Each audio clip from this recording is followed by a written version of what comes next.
The reason your garden failed is because you never came across this video.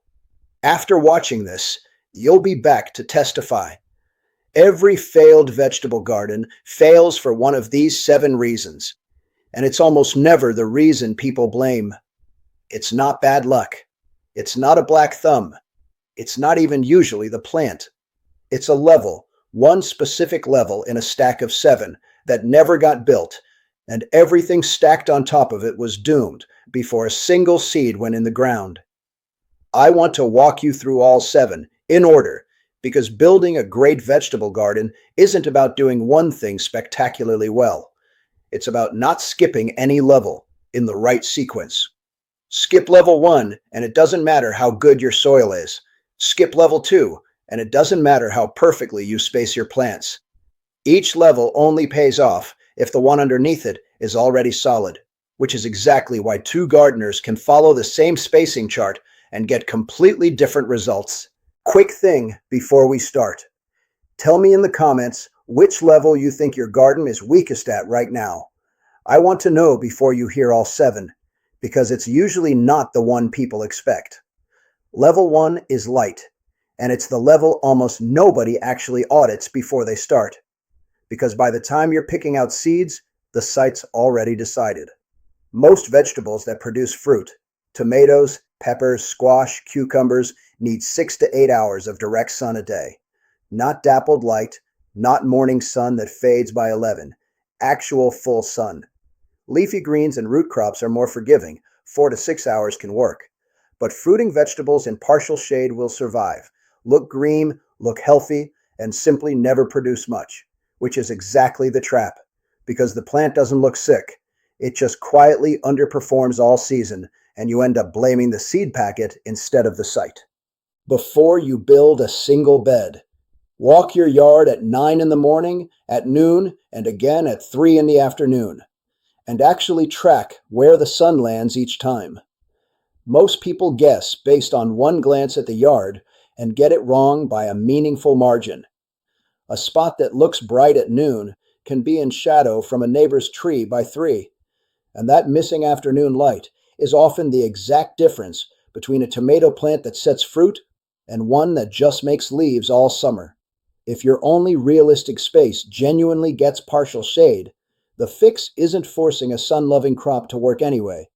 It's shifting toward what actually thrives there: leafy greens, herbs, root vegetables, and saving the full sunspot, even if it's small, for the handful of things that truly need it.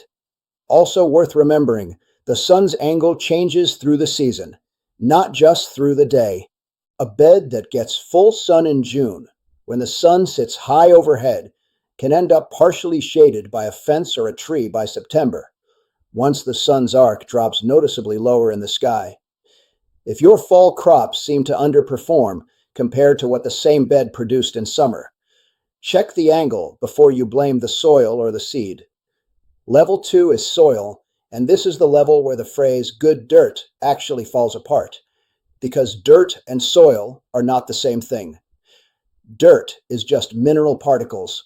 Soil is a living system, organic matter, microbial life, structure that lets air and water move through it, and building that takes actual input, not luck. A cheap pH test kit and a basic read on your soil's texture, whether it's heavy clay, fast-draining sand, or something in between, tells you more in 20 minutes than a full season of guessing ever will. From there, the fix is almost always the same, regardless of what you started with. Work in compost generously every single season, not once and done. An inch or two worked into the top several inches of soil before each planting is a reasonable baseline for most beds. Compost is what turns dead mineral dirt into something with the structure and biology to actually feed a plant consistently. And it's the one input that keeps paying you back, because good soil this year builds toward even better soil next year, compounding instead of resetting. One caution worth knowing: fresh, unfinished manure is not the same thing as compost, and working it straight into a bed can burn tender roots and carry pathogens you don't want near food crops. Let it fully compost first, months, not weeks, and you get all of the benefit with none of the risk. It's also worth going easy on tilling once your soil is actually in decent shape.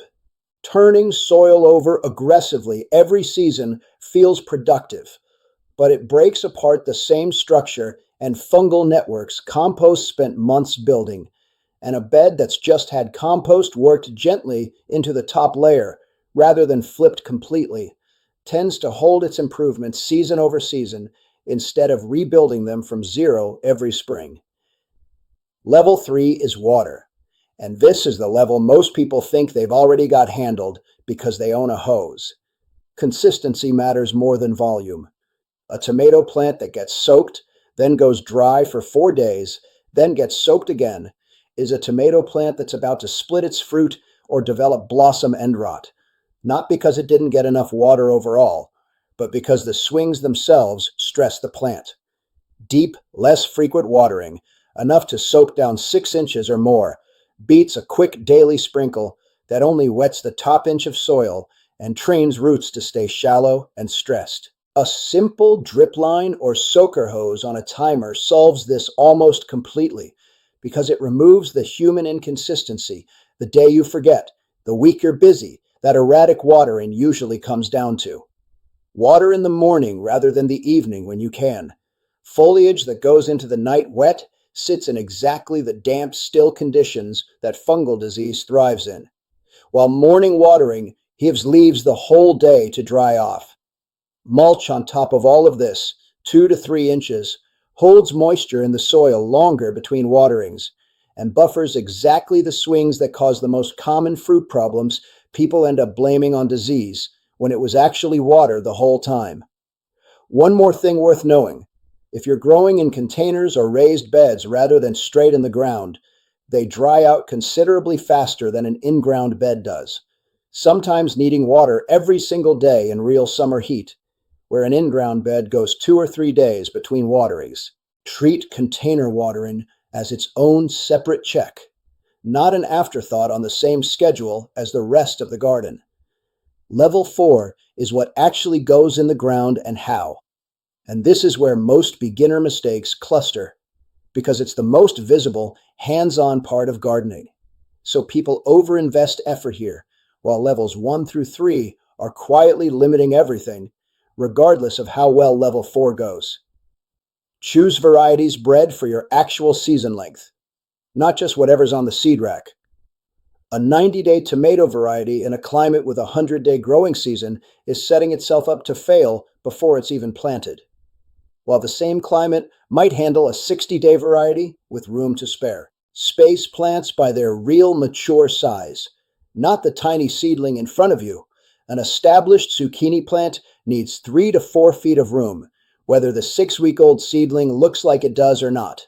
Group plants by water and light needs, not just by what looks nice together.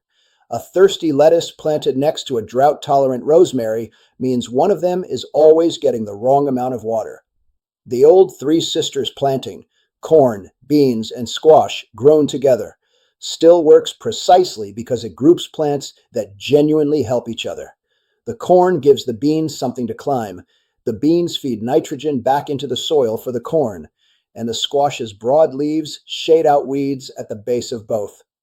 Get this level right, and the garden looks intentional instead of crowded and improvised by August. Reading a seed packet correctly matters more than people give it credit for. 2. Days to maturity tells you whether a variety even fits your season, and whether it says direct sow or start indoors tells you whether that plant tolerates having its roots disturbed during transplanting or needs to go straight into its final spot from the start.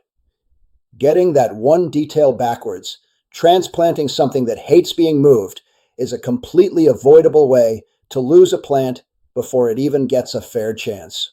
Level 5 is pests and disease, and the mistake almost everyone makes here is treating it as a level 4 problem, something you fix after it shows up, instead of a level 5 problem, something you build resilience against before it does. Rotate where you plant related crops each year. Tomatoes, peppers, and eggplant are all in the same family and all attract the same soil-borne problems.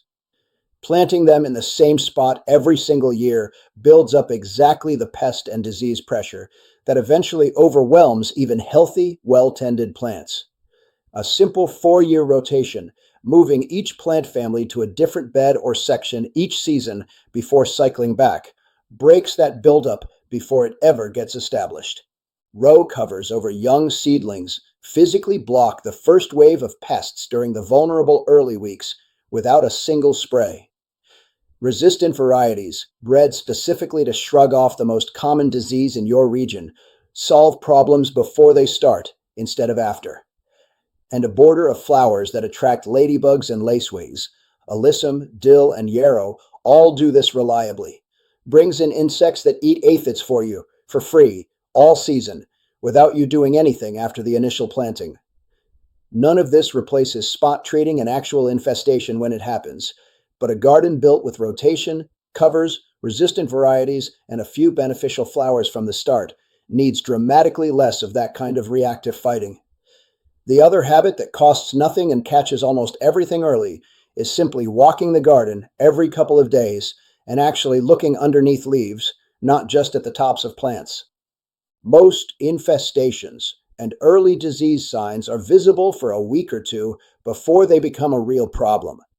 And that window is exactly when a small response, removing a few affected leaves, hand-picking the first few pests, still works, instead of needing a much bigger intervention 2 weeks later. Level 6 is using the whole calendar instead of just the middle of it. And this is the level that separates a garden that produces for 4 months from one that produces for 7 or 8.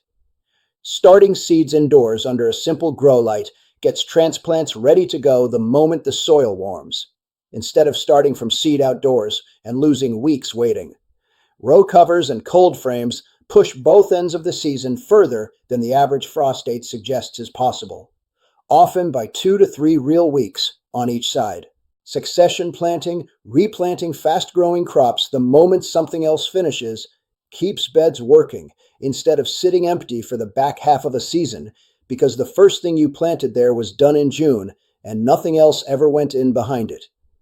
The same principle that lets a single bed run 3 separate harvests across one season, an early spring crop, a summer crop, and a fall crop planted right behind it, is what turns a modest-sized garden into one that outproduces a much larger one being used at half its actual capacity. A garden running well at level 6 isn't bigger than the one next door. It's just never idle. One step people skip when they do start seeds indoors, hardening off, matters more than the head start itself. Seedlings raised inside under gentle, consistent light have never felt real wind or direct sun, and moving them straight from a windowsill to a garden bed in one day shocks them badly. A gradual introduction, a few hours outside in a sheltered spot the first day, a little more each day for about a week, toughens the plant up enough to handle the real conditions without the setback of transplant shock, undoing the whole head start you worked to build. Level 7 is the one almost nobody builds, and it's the one that separates a good gardener from a great one over time, keeping actual records, not a detailed journal for its own sake, just enough to remember what variety you planted where, what worked, what didn't, and when you planted it, from one year to the next. Without that, every season starts from scratch, relearning the same lessons your own garden already taught you the year before. With it, patterns show up that you'd never catch otherwise. 2 years of notes might reveal that one particular tomato variety consistently struggles in your heaviest bed while thriving 20 feet away in sandier soil, or that your actual first frost tends to land a full week later than the average for your area, which quietly buys you extra growing time nobody told you that you had. A plain notebook or a simple spreadsheet is enough. The format matters far less than the habit of writing it down at all. A garden that keeps its own records, it's measurably better every single year, compounding on itself, while a garden that starts fresh each spring relearns the same 6 lessons on a loop, forever. If writing things down isn't your habit, A phone full of dated photos works almost as well. A quick picture of each bed every couple of weeks through the season ends up being a surprisingly useful record on its own, letting you scroll back and see exactly when something started struggling, or exactly how big a plant actually got before you pulled it. Details memory alone tends to smooth over and get wrong by the time next spring rolls around. Here's the actual takeaway. These 7 levels aren't independent tips you pick and choose from. They stack. Level 4 spacing doesn't matter if Level 1 never gave the plant enough light to use that space. Level 6 season extension doesn't help if Level 3 water inconsistency is already stressing the plant during the season you do have. Go in order. Fix the level you're missing before you obsess over the 1-2 levels above it. Tell me in the comments which level your garden is actually weakest at now that you've heard all 7.